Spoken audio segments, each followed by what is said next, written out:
Okay, this is why I'm down in Queenscliff these days, making the donuts, taking folks out to see the local dolphins. There's me, being a dolphin fascinator. And the local species of fur seal, the Australian fur seal, Arctocephalus pusillus.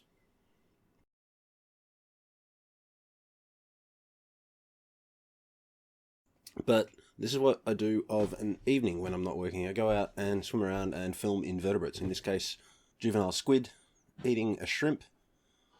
Don't know what this is other than crustacean. It could be a large amphipod, but it was moving too fast to work out. This is what I really love. This is my jam.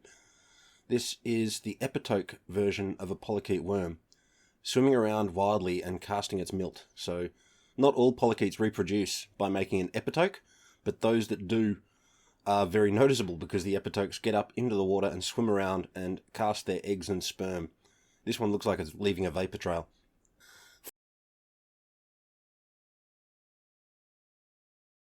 Flatworms are very simple animals. They've got 3 tissue layers like all the more complex animals, but they don't have the internal spaces. They don't have the coelom in which they might generate organs and the specialized tissues that we have. So they've got to be very thin so that oxygen can diffuse throughout the tissues.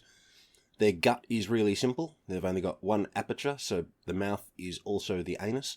But you're starting to see the greater complexity that you can have with 3 tissue layers over 2 tissue layers. Things like jellyfish and anemones in the Cnidaria, which only have an epidermis and a gastrodermis.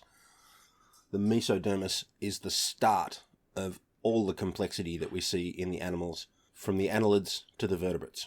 More squid action, slightly larger.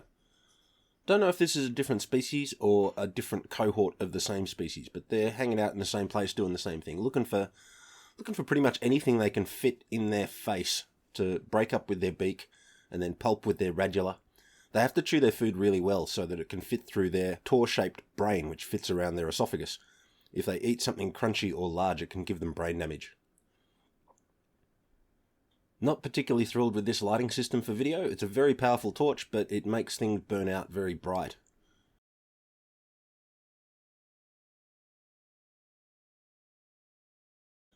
Oh, this is the best worm. This worm was so dedicated, it went out for its epitocal swim, reached the surface, and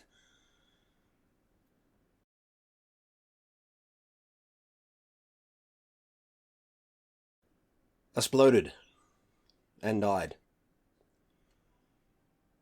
So 1 shot at reproduction.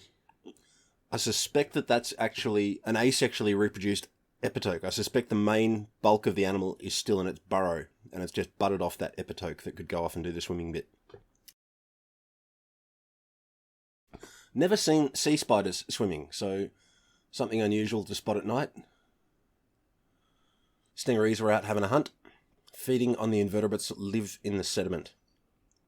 This is a female, and the large bulge in the abdomen makes me think that it's carrying eggs. This species is ovoviviparous, so expecting live birth from eggs that are held in the uterus until they hatch. The hatchlings come out with a little sheath over the sting to protect the mother.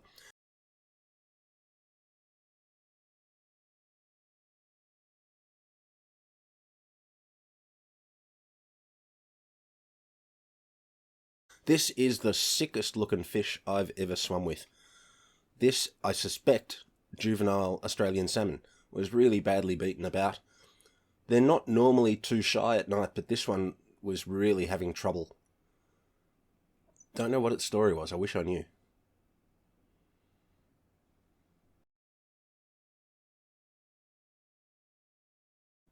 More stingray action, this time trying to get around the burnout that I experienced with my super bright torch by shining it up at the surface, and it made this kind of moody effect reflecting down onto the subject. I really like this. Another female common stingaree, and again the abdomen is super bulged.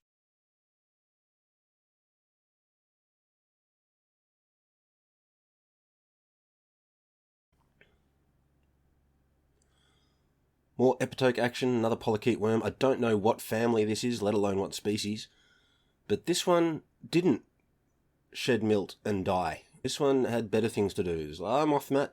Can't hang out with you all night. Something going on down in the seagrass. More little squids. Me playing around with lighting situations, trying to make the most of my equipment. Look at all the plankton in the water. This is just the shift between day and night time, as different as night and day. Garfish. Very hard to get close to garfish in the daytime, but at night they are a bit, I think, blinded by the light or just hunting as hard as they can up near the surface, and they don't seem to mind your presence. They can probably sense you through their lateral line, but they're just not nearly as shy at night time as at day. And again, playing around with lighting reflected off the surface to see if it can make a better image than the burnout that you get when you shine the torch on their bright silver scales. They're faintly translucent. It's really good camouflage. The combination of see-through and silvery makes them very hard to spot at the surface in the daylight.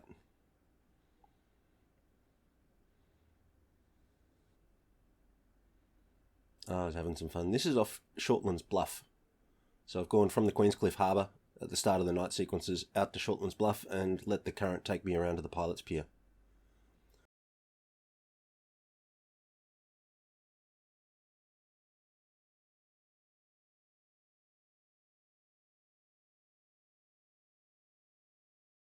Old mate Toto burnt out the image very, very brightly because of its white underside, so I tried top lighting it and it just started swimming around in circles, and I felt a bit bad that it was messing with its navigation.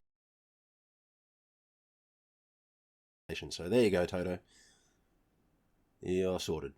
Look at it burn out. And here's Superworm.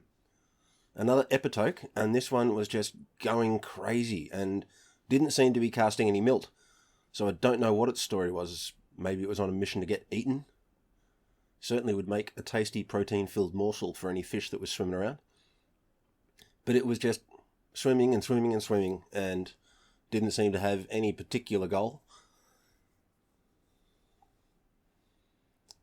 If food presented itself to me like that, I'd be a bit suspicious. I'd be thinking parasites at work. I'd be thinking, I'm not going to eat you because you have been modified by some trematode or something that's messed with your behaviour and wants you to be eaten so that it can go into its secondary host. But I'm always a bit suspect of animals that present themselves to me for feeding. This is a prickly toadfish. I haven't seen one of these in 20 years. They aren't common in Port Phillip, and they tend to be out in the deeper water during the day. I last saw them during the demersal trawl surveys when I was part of MAFRE, so I was quite pleased to come across one again. And this was right in the shallows near the pilot's pier, just a metre of water, so clearly vertical migration through the dusk. And that was my swims for this week.